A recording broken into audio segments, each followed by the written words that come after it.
A billionaire took the poor black girl everyone rejected, but what she did next left him in tears. In a glittering ballroom filled with wealth and whispers, a young woman in a worn dress is mocked for daring to stand among the powerful. Just as the cruelty rises, the cold billionaire everyone fears does the unthinkable. He takes her hand and declares her his honored guest. Gasps echo through the crowd, but what starts as one shocking act of defiance becomes a storm of scandal.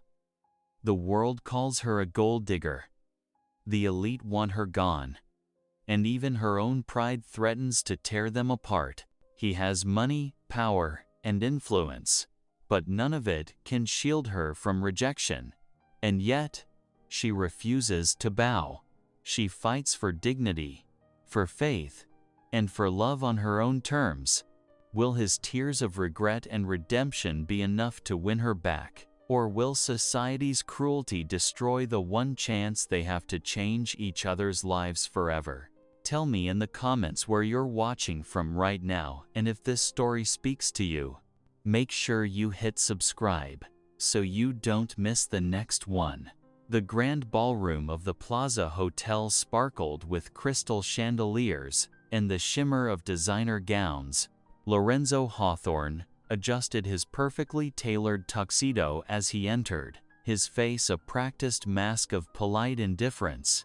At 35 years old, he was used to being the center of attention at these events, both admired and quietly resented for his billions.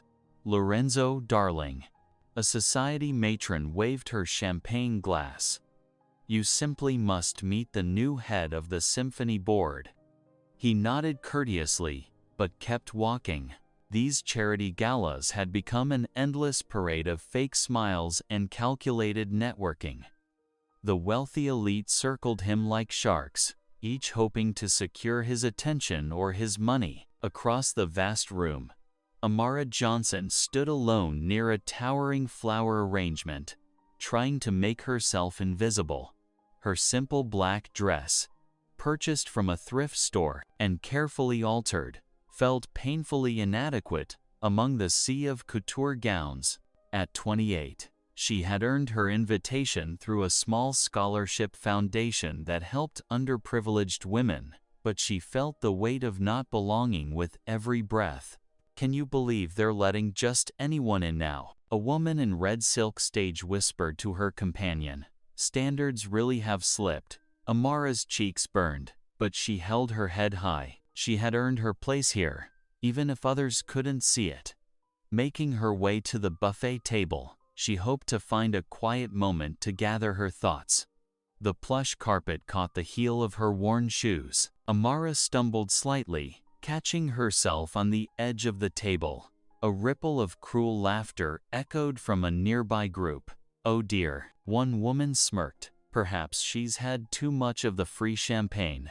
These charity cases really don't know how to behave in proper society. Another added loudly. Lorenzo had been watching the scene unfold from across the room. Something in the young woman's quiet dignity stirred him. The way she held herself with grace despite the cutting remarks, the strength in her shoulders even as her hands trembled. Without fully understanding why, he found himself moving through the crowd toward her.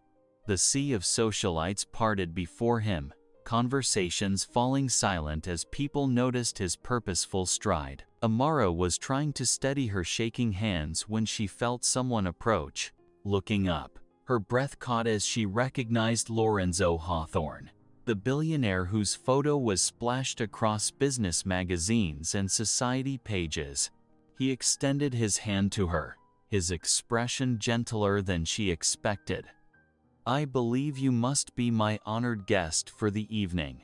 I've been looking forward to speaking with you." The ballroom fell silent. Amara stared at his offered hand, hardly daring to breathe. This had to be some cruel joke, but his eyes held nothing but sincere warmth. With trembling fingers, she placed her hand in his. His grip was firm and reassuring, anchoring her in the moment. "I thank you, Mr. Hawthorne," she managed to say, her voice soft but steady. Gasps and whispers erupted around them. The women who had been mocking her moments before stood frozen, their faces a mix of shock and embarrassment. For the first time that evening, Amara felt something other than fear and shame. In Lorenzo's kind gesture, she found an unexpected moment of safety, of being seen as a person worthy of respect, rather than an object of ridicule.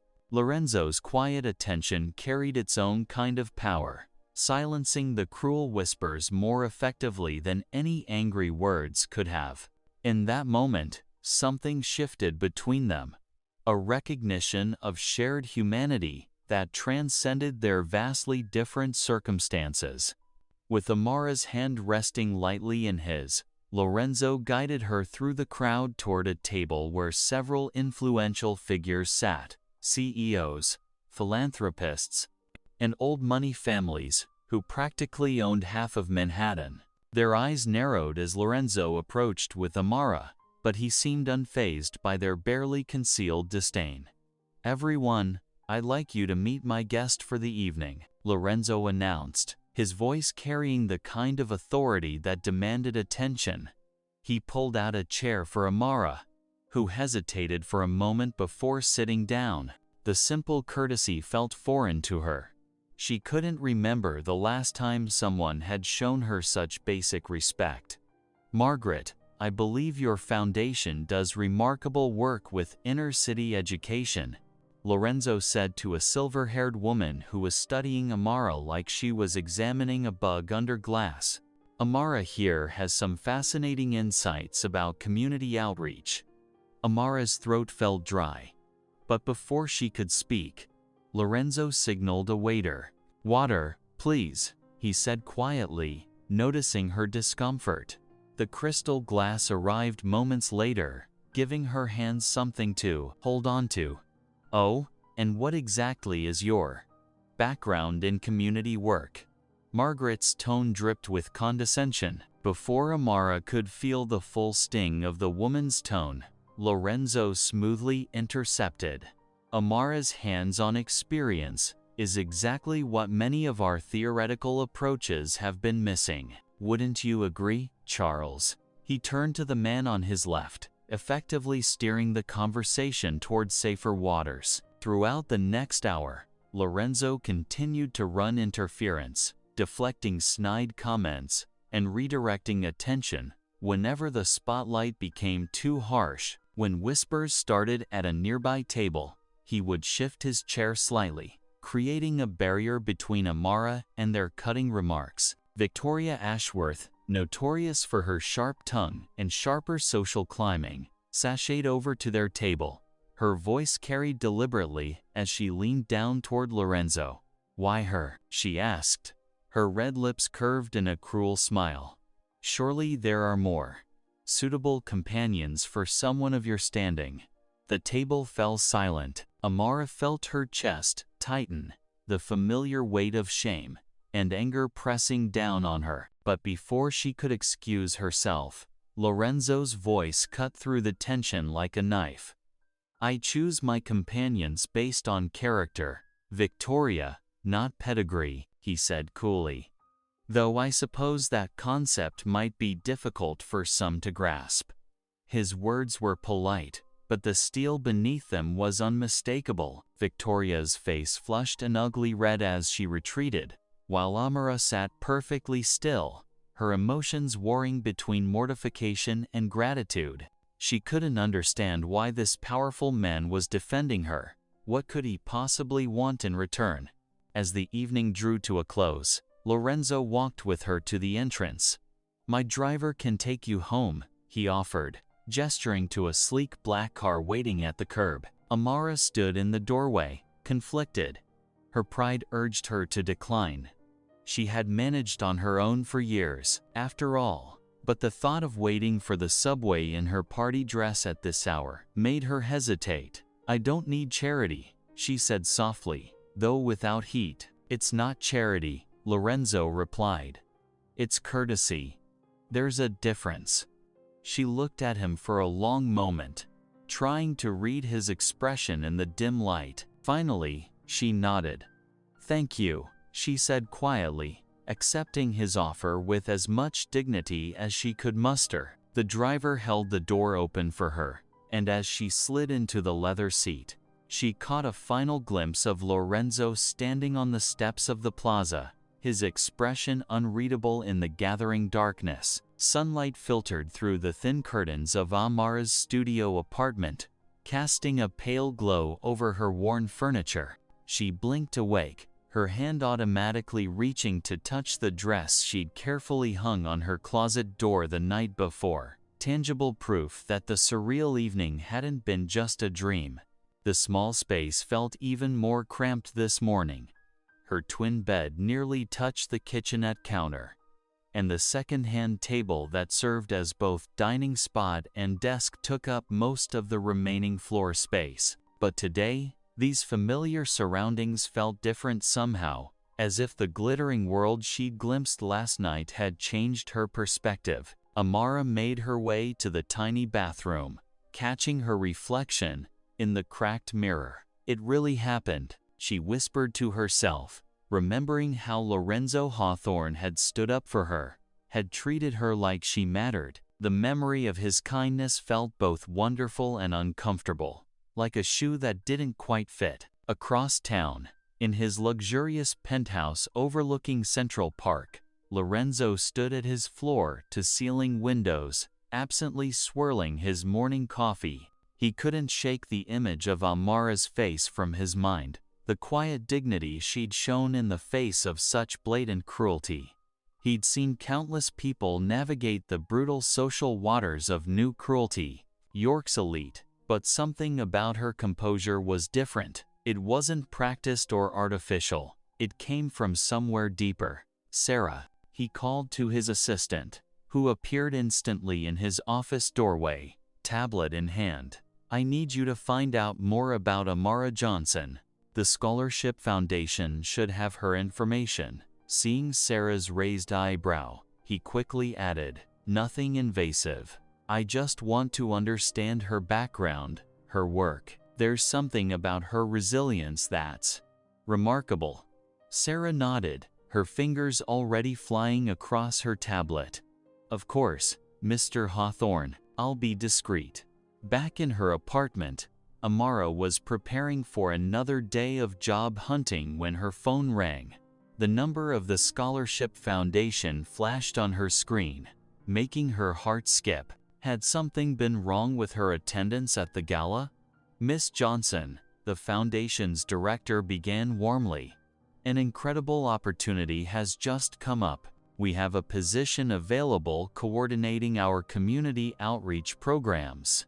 The salary is competitive, with full benefits. Would you be interested in interviewing?" Amara's hand tightened on the phone.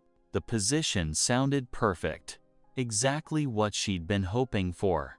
But the timing was too convenient to be coincidence. "May I ask," she said carefully, "did Mr. Hawthorne have anything to do with this opportunity?" The slight pause on the other end confirmed her suspicions. "The position is legitimate, Miss Johnson, and you're more than qualified. Mr. Hawthorne simply brought your resume to our attention." After ending the call, Amara paced her small kitchen, her thoughts spinning. The job would be a lifeline, stable income, health care, a chance to make a real difference. But accepting felt dangerously close to depending on someone else, to owing a debt she couldn't repay. She moved restlessly in the confined space. 3 steps one way, 3 steps back. The walls seemed to close in as she wrestled with the decision. Her whole life, she'd prided herself on making it on her own, refusing to be anyone's charity case. But was this charity, or was it an actual opportunity she deserved? The sun was setting when she finally stopped pacing, her shadow long against the wall. The memory of Lorenzo's words from the night before echoed in her mind. "It's not charity, it's courtesy." But was it really that simple? Could she accept his help without losing her independence, her dignity? She stood at her small window, watching the city lights begin to twinkle on, each one representing countless other lives and struggles. The familiar fear of rejection twisted in her stomach, warring with the hope of what this opportunity could mean.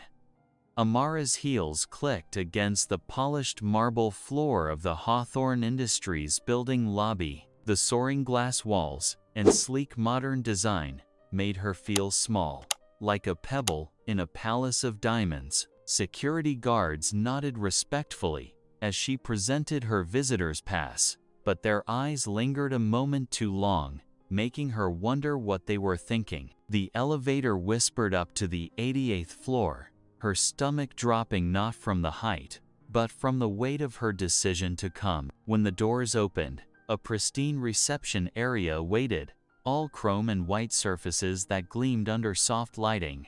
"Miss Johnson?" A polished receptionist smiled. "Mr. Hawthorne is expecting you." Lorenzo's office was exactly what she'd imagined, and somehow more intimidating.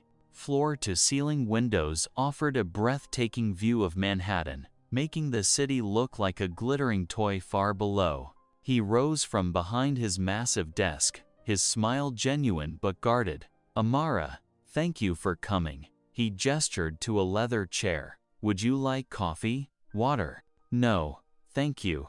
She sat stiffly, her borrowed blazer suddenly feeling too tight. "I'd prefer we get straight to the point, Mr. Hawthorne." He nodded, settling back in his chair. "Direct. I like that." His fingers drummed once on his desk.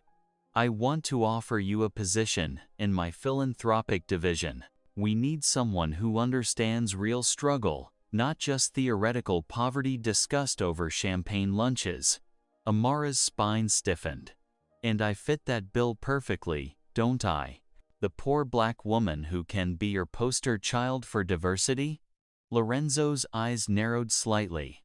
"That's exactly the perspective I need. Someone who won't hesitate to call out problematic thinking, even mine." He leaned forward. "Especially mine." "So I'd be your professional critic?" Her voice dripped with skepticism. "You'd be a voice for communities we claim to serve, but often fail to understand. Your role would involve program development, community outreach, and yes, challenging our assumptions." He stood, walking to the window. "I've seen how you handle yourself under pressure. You have a dignity that can't be bought or taught." Amara's hands clenched in her lap. "I won't be your charity case, Mr. Hawthorne. I won't be your project to fix." He turned, his expression sharp. "Good. Because that's not what I'm offering. I'm offering you a chance to fix us." The honesty in his voice made her pause.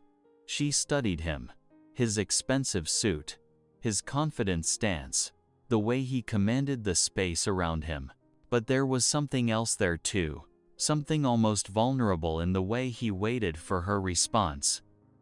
"The salary is competitive," he continued. "Full benefits, of course, and complete autonomy in how you approach the role." After a long moment, Amara nodded slowly. "I'll need to see the contract. Have my own lawyer review it." A smile tugged at his lips. "I wouldn't expect anything less." They spent the next hour discussing details, sparring over points of authority and responsibility. Each time she pushed back, his respect seemed to grow. Each time he challenged her, she found herself rising to meet him, their tension crackling with something that felt dangerous and exciting. As the sun began to set, Lorenzo insisted on escorting her downstairs. "My driver can take you home." "I'll take the subway," she said firmly. The moment they stepped through the lobby doors, camera flashes exploded around them. Reporters shouted questions, their voices overlapping. "Mr. Hawthorne, who's your new friend?" "Miss, are you Lorenzo's latest girlfriend? Is this another Hawthorne humanitarian project?" Amara's stomach clenched as Lorenzo's hand found the small of her back. guiding her through the chaos. She could already see the headlines forming: Billionaire's new pet project, or Hawthorne's latest charity case. The cameras continued to flash, capturing her discomfort for the world to see, each click feeling like another nail in the coffin of her independence. The morning sun streamed through the foundation's glass windows, but Amara felt anything but warmth from her surroundings. Her desk, though positioned in a prime corner office, felt like an island of isolation. She could hear the whispers, see the sidelong glances from her colleagues as they passed by. "Daddy's favorite," one woman muttered to another, thinking Amara couldn't hear. "Wonder how long this little experiment will last," came the reply. Amara kept her head high, focusing on the grant proposals spread across her desk. Her fingers flew across the keyboard as she compiled research and statistics, determined to prove her worth through results, not words. Lorenzo watched from his office, noting how she arrived early and left late. He saw the way others avoided her lunch table, yet she remained composed, reading reports while she ate alone. Her dignity reminded him of that first night at the gala. The quarterly board meeting arrived on a rainy Thursday afternoon. Amara sat quietly as executives in expensive suits discussed funding allocations, until Lorenzo called on her to present her proposal. Standing up, smoothing her modest navy dress, Amara took a deep breath. "We've been overlooking a critical demographic in our charitable work," she began, her voice steady despite the butterflies in her stomach. "Women who've been rejected by society, abuse survivors, former addicts, those released from incarceration. They need more than just money. They need dignity." The room grew silent as she outlined her vision for community centers offering job training, counseling, and most importantly, a sense of belonging. Her passion lit up her face as she spoke, making even the most skeptical board members lean forward. "These women aren't looking for handouts," she concluded. "They're looking for a chance to rebuild their lives with pride." Lorenzo's eyes never left her face during the presentation. When the other board members began nodding in agreement, a small smile played at his lips. That evening, instead of sending her home in his car as usual, Lorenzo surprised her with an invitation. "Have dinner with me," he said, but quickly added, "Nothing fancy. I know a quiet place downtown." The cafe he chose was a small Italian place, with checkered tablecloths and candles stuck in old wine bottles. Amara relaxed as soon as they walked in. No crystal chandeliers, no judging stares. "You did this on purpose," she said as they settled into a corner booth. Lorenzo's eyes crinkled. "Guilty as charged. I wanted you comfortable enough to talk." Over plates of pasta, their conversation deepened. Lorenzo spoke of growing up in massive houses that felt empty, of parents who showed love through credit cards instead of hugs. "I had everything except what mattered," he admitted, twirling spaghetti around his fork. Amara found herself sharing too. About aunts and uncles who turned their backs when her mother died. About learning to survive on her own at 16. "Pride was all I had sometimes," she said softly. "It kept me going when nothing else would." The evening passed quickly, their plates long empty as they continued talking. Outside the cafe, the night air carried a hint of autumn crispness. Street lights cast a gentle glow as they stood facing each other, neither quite ready to say goodbye. Amara hugged her light jacket closer, studying Lorenzo's face. Gone was the imposing billionaire. In his place stood a man who suddenly seemed as vulnerable as she felt. "You confuse me, Lorenzo," she admitted quietly. "I don't know what you really want." The words hung between them in the cool night air, heavy with unspoken questions and possibilities neither dared to name. The next morning, Lorenzo waited for Amara, Outside her apartment building, in his sleek black car, she hesitated for a moment before sliding into the leather seat, the familiar scent of coffee wafting from 2 cups in the holder. "I want to show you something," he said, handing her a cup. "Something real." Their first stop was St. Mary's Children's Hospital. Lorenzo led her through bright corridors painted with cheerful murals. In the pediatric ward, children's faces lit up when they saw him. A little girl with tubes in her nose waved excitedly. "Mr. Danny, did you bring more books?" Lorenzo pulled a colorful storybook from his briefcase and sat beside her bed. Amara watched, stunned, as this powerful man who commanded boardrooms did silly voices for a giggling child. "I come every Wednesday," he explained later as they walked to the car. "Started after my sister passed away here when we were kids. No cameras, no press releases, just reading to kids who need a distraction." Their next destination was Hope Kitchen, a community center in one of the city's poorest neighborhoods. Lorenzo rolled up his sleeves and joined the volunteers serving lunch. Amara noticed how the regular volunteers treated him like family, teasing and joking as they worked. "Been coming here 10 years now," an elderly woman told Amara as they ladled soup. "That boy started as a monthly donor, then showed up one day, asking to help. Now he's here every Saturday morning, no matter what." They visited 3 more projects: a women's shelter, a job training center, and a literacy program. At each stop, Amara saw the same thing. Not a billionaire showing off his charity, but a man who knew everyone's names, who listened to their stories, who worked alongside them without fanfare. Rain started falling as they drove back through the city. The patter against the windows created a cozy cocoon inside the car. Lorenzo told stories about his early disasters as a volunteer, burning soup, dropping dishes, getting flour everywhere during a baking session. Amara found herself laughing, really laughing, for the first time in ages. "I can't picture you covered in flour." "Oh, it was worse than that. It looked like a ghost had exploded in the kitchen. They still have photos somewhere to blackmail me with."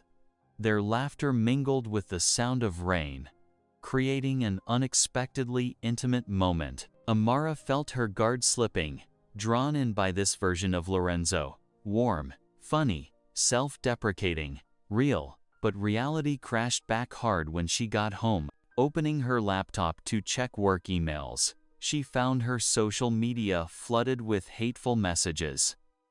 Anonymous accounts had posted photos of her with Lorenzo, calling her gold digger, opportunist, charity case. Some messages contained thinly veiled threats. Her hands shook as she scrolled through comment after vicious comment. The wonderful day crumbled around her as tears began to fall. Everything she'd feared was coming true. People assuming the worst, judging her, threatening her. Curling up in her small bed, Amara hugged her knees to her chest as sobs racked her body. The cruel words played on repeat in her mind, poisoning the memory of laughter in the rain. She'd been foolish to think she could bridge the gap between their worlds. No matter how kind Lorenzo was, no matter how genuine his projects, she would always be seen as an intruder, a target.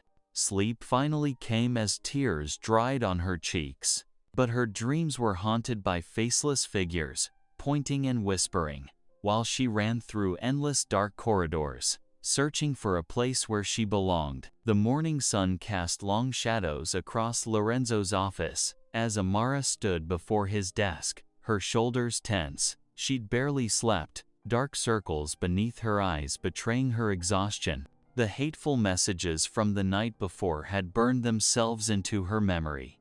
"I need to talk to you about something," she began, her voice wavering slightly. She pulled out her phone and showed him the cruel comments and threats.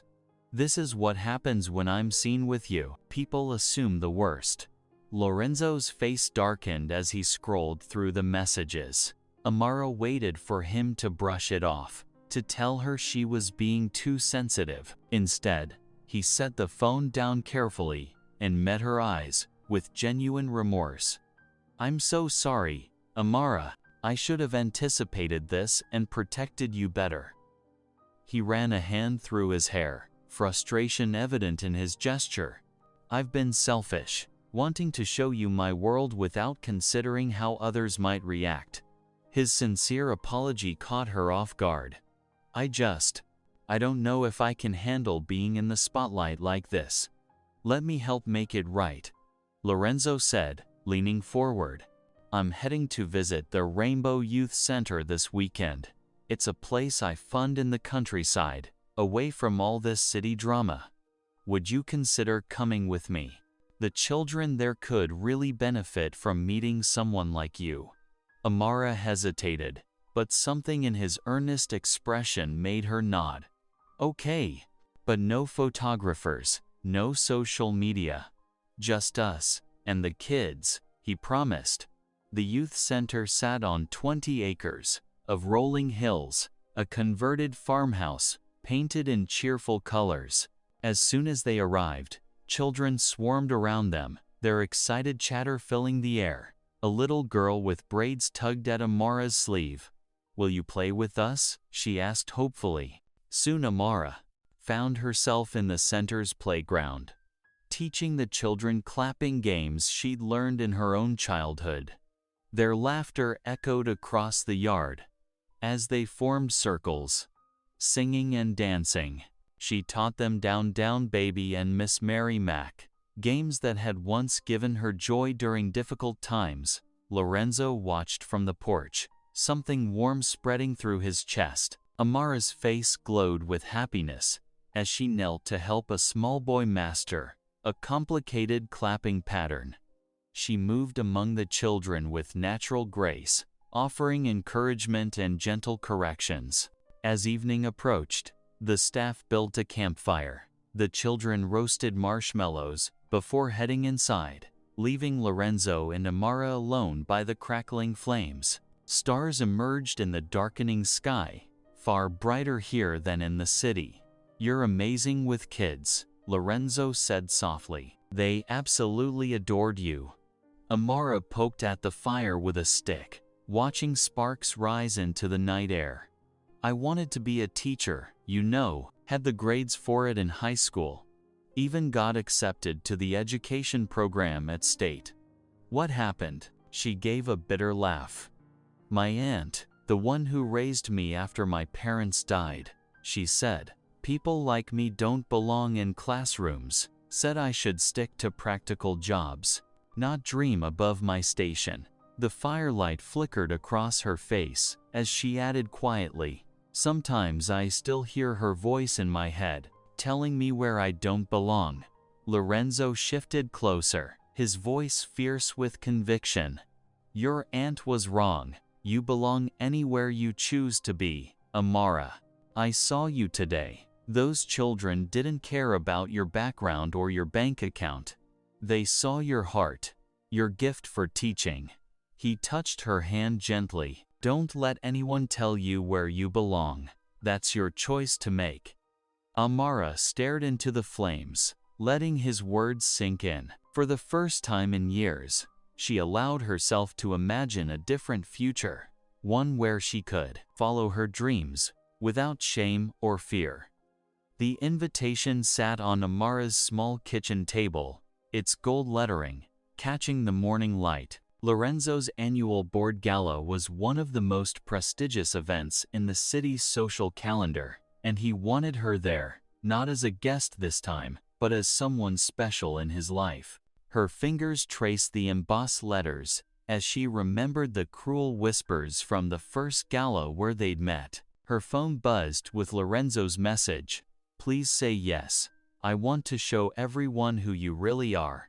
Amara paced her apartment, her heart racing. Finally, she picked up her phone and typed, "Are you sure about this?" His response came instantly. "More sure than I've ever been." 2 evenings later, Amara stood before her mirror, hardly recognizing herself. This time, she wore a deep blue evening gown Lorenzo had sent over, elegant but not flashy, perfectly suited to her taste. Her hair was swept up in a graceful style that highlighted her delicate features. Lorenzo's driver arrived exactly on time. When she stepped into the gleaming black car, she found a small bouquet of white roses waiting on the seat, with a note, "You've given me courage I never knew I needed." The Plaza Hotel's ballroom took her breath away. Crystal chandeliers cast warm light over cream-colored tablecloths and centerpieces filled with orchids. But it was Lorenzo, waiting at the entrance in his tuxedo, who made her heart skip. His eyes lit up when he saw her. "You look beautiful," he said softly, taking her hand. "Are you ready?" She squeezed his fingers. "As I'll ever be." They entered together, heads held high. The room hushed momentarily as people turned to stare. Amara felt the familiar urge to shrink away, but Lorenzo's steady presence beside her kept her grounded. "Everyone," Lorenzo announced to the gathered crowd, his voice clear and proud. "I'd like you to meet Amara Johnson, the woman who has transformed not just our foundation's work, but my entire perspective on what matters in life." Whispers rippled through the crowd, but they weren't cruel this time, they were amazed. Several board members approached, offering genuine welcomes. Mrs. Patterson, one of the eldest board members, clasped Amara's hands warmly. "My dear, the changes you've inspired in our programs, especially the Women's Initiative, they're remarkable." And Lorenzo. She glanced at him with a knowing smile. "Well, I haven't seen him this happy in years." As the evening progressed, Amara found herself relaxing. The orchestra played softly in the background as she and Lorenzo moved from group to group. He never left her side, his hand resting protectively at the small of her back. When the music shifted to a waltz, Lorenzo turned to her with a gentle smile. "Dance with me." He led her onto the dance floor, drawing her close as they swayed to the music. Other couples danced around them, but Amara barely noticed. In Lorenzo's arms, the rest of the world seemed to fade away. "You've changed my life, you know," he whispered, his breath warm against her ear. "Before I met you, I thought I had everything figured out. Money, power, success, I thought that was all that mattered. But you showed me what real dignity looks like, what strength truly means." Amara's heart fluttered at his words. "You changed mine too," she admitted softly. As the final notes of the waltz faded, Lorenzo led her to a quiet corner of the ballroom. Taking her hand in his, he raised it to his lips, pressing a tender kiss to her knuckles. "This is only the beginning, Amara," he promised, his eyes full of warmth and sincerity. "There's so much more ahead for us." Under the twinkling lights, surrounded by the gentle murmur of conversation and distant music, Amara felt truly cherished for the first time in her life. The morning sunlight streaming through Amara's window couldn't warm the chill that crept through her body as she stared at her phone. Headlines screamed across every news site. Gold diggers past exposed. Hawthorne's latest charity case. The truth behind Amara Johnson. From poverty to privilege. How far will she go? Her hands trembled as she scrolled through article after article. They had dug up everything: her childhood in foster care, the relatives who had rejected her, even twisted accounts from people she barely remembered claiming she had always schemed to land a rich man. At work, the whispers followed her down every corridor. Colleagues, who had smiled at her just yesterday, now turned away when she approached. Someone had left a newspaper on her desk, open to a particularly vicious story. Her phone buzzed constantly with messages from people she hadn't heard from in years, each one either begging for money or accusing her of forgetting where she came from. The truth of her past had been warped into something ugly and unrecognizable. By afternoon, the pressure in her chest felt unbearable. Amara marched through the office building, ignoring the stairs, and burst into Lorenzo's office without knocking. "Is this what you wanted?" she demanded, throwing a handful of newspaper clippings onto his desk. "To have my whole life torn apart for everyone's entertainment." Lorenzo rose from his chair, his face etched with concern. "Amara, please, we can handle this together. I'll have my PR team handle it? Like I'm just another problem for your staff to fix." Her voice cracked. "I thought I could do this, Lorenzo. I thought I was strong enough, but I can't breathe anymore. Everywhere I go, people are judging me, making assumptions. What they think doesn't matter," he pleaded, reaching for her hand. She stepped back, wrapping her arms around herself. "It matters to me. You gave me kindness, Lorenzo, but I need my dignity too. I can't be your project anymore." That night, in her small apartment, Amara packed her bags with tears streaming down her face. She wrote her resignation letter first, then a short note to Lorenzo. Her hand shook as she wrote the words, "You gave me kindness, but I need dignity too." She left both notes on her kitchen table, took one last look around her apartment, and walked out into the night.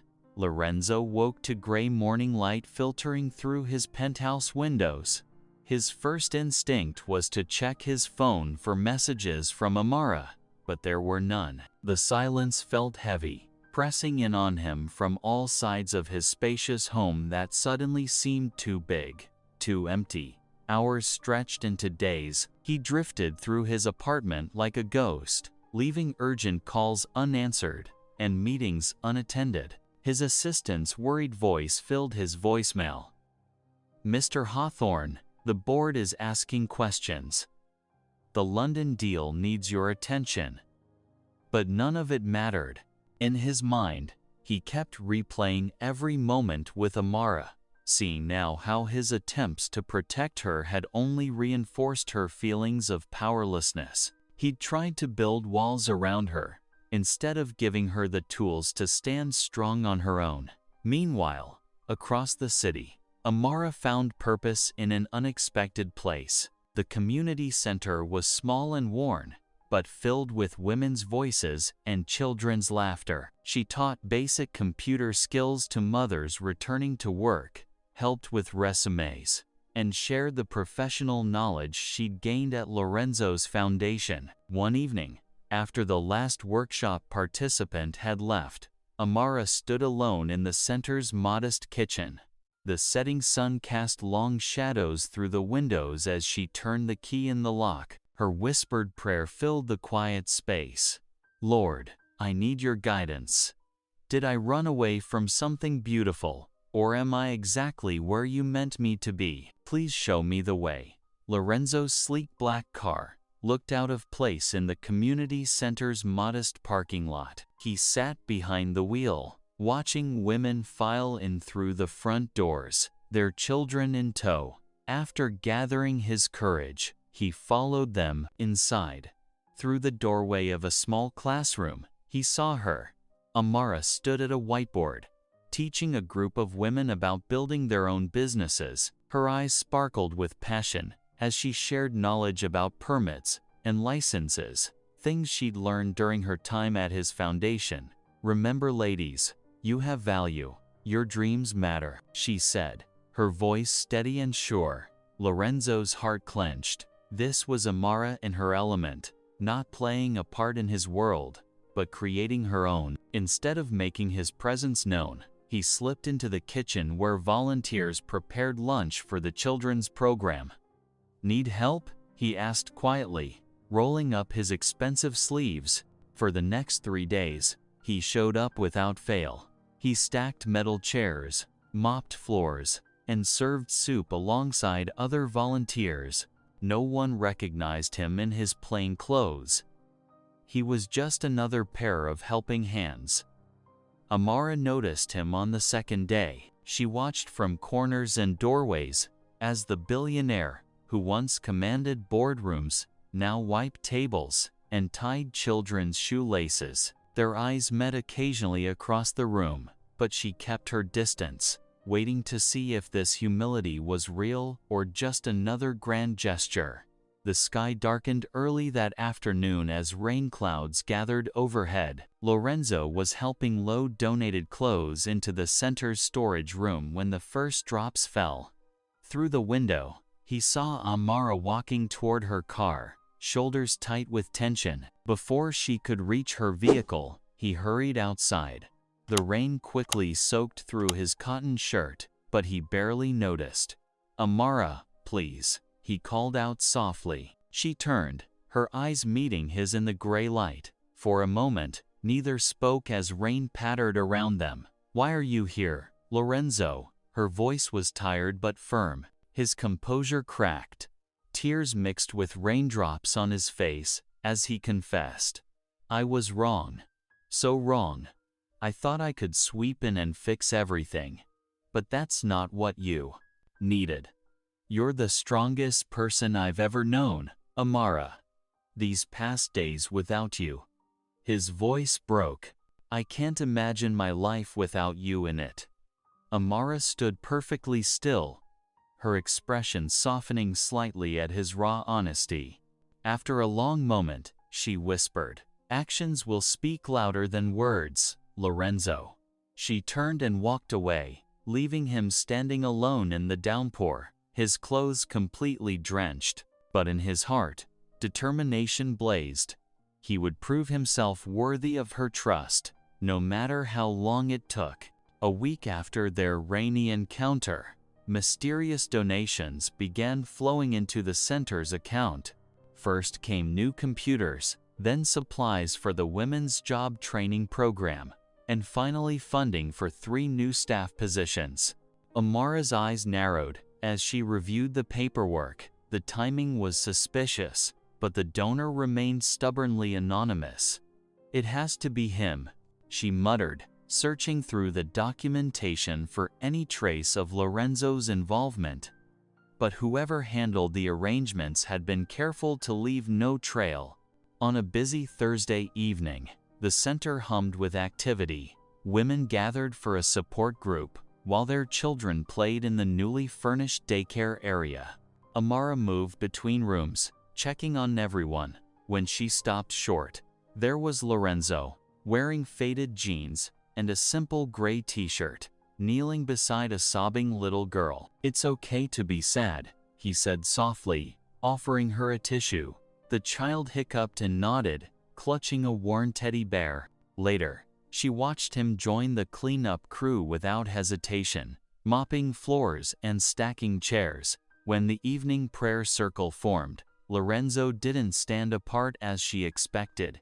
Instead, he knelt with the others, head bowed in genuine humility. Amara's heart squeezed as she observed him. This wasn't the polished billionaire trying to impress anyone. This was a man who had truly learned to serve, to listen, to care. She saw it in every gentle interaction, every modest gesture. The center's holiday banquet transformed the usually modest space into something magical. Paper snowflakes hung from the ceiling, and twinkling lights cast a warm glow over the gathered crowd. The aroma of home-cooked dishes filled the air as community members shared their holiday specialties. Lorenzo stood at the front, his hands trembling slightly as he gripped the microphone. Gone was his trademark confidence. In its place was raw vulnerability. "For years, I thought success meant having the biggest office, the fullest bank account," he began, his voice thick with emotion. "But inside, I was empty. Then I met Amara." His eyes found her in the crowd.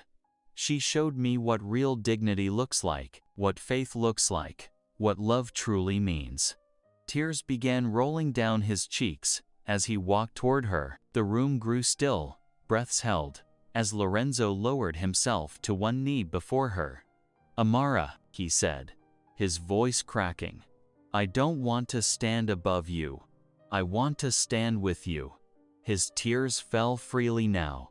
"I'm not asking for your compliance or your submission. I'm asking for your heart, if you'll trust me with it." The silence in the room was absolute. Every face turned toward Amara, waiting. The community women who had become her family watched with hands clasped, while children peeked around their mothers' skirts at the scene unfolding before them. Amara's heart pounded as she took a step forward, her eyes glistening with tears. With gentle hands, she reached down and helped Lorenzo to his feet, their fingers intertwining naturally. "Love isn't measured in bank accounts or status," she said softly, her voice carrying in the hushed room. "It's measured in faithfulness, in walking side by side through both storms and sunshine. And you've shown me that, Lorenzo. You've learned to walk beside me, not ahead of me." The crowd burst into thunderous applause, many wiping away tears of their own. Some of the community women dabbed their eyes with tissue, while others clasped their hands together in joy. Lorenzo pulled Amara close, and she melted into his embrace. "I see you," she whispered against his chest, "not as the billionaire, but as the man who learned to serve. And you see me not as someone to save, but as someone to love." Together, they turned to face the gathered children who were watching with wide-eyed wonder. Lorenzo squeezed Amara's hand as they began leading the group in silent night, their voices rising in harmony. The moment crystallized everything they had learned. That love, genuine and humble, could heal the deepest wounds of rejection and transform lives. If this story made you pause, reflect, or even smile, don't forget to subscribe. I post daily, and the next story might be exactly what you need to hear.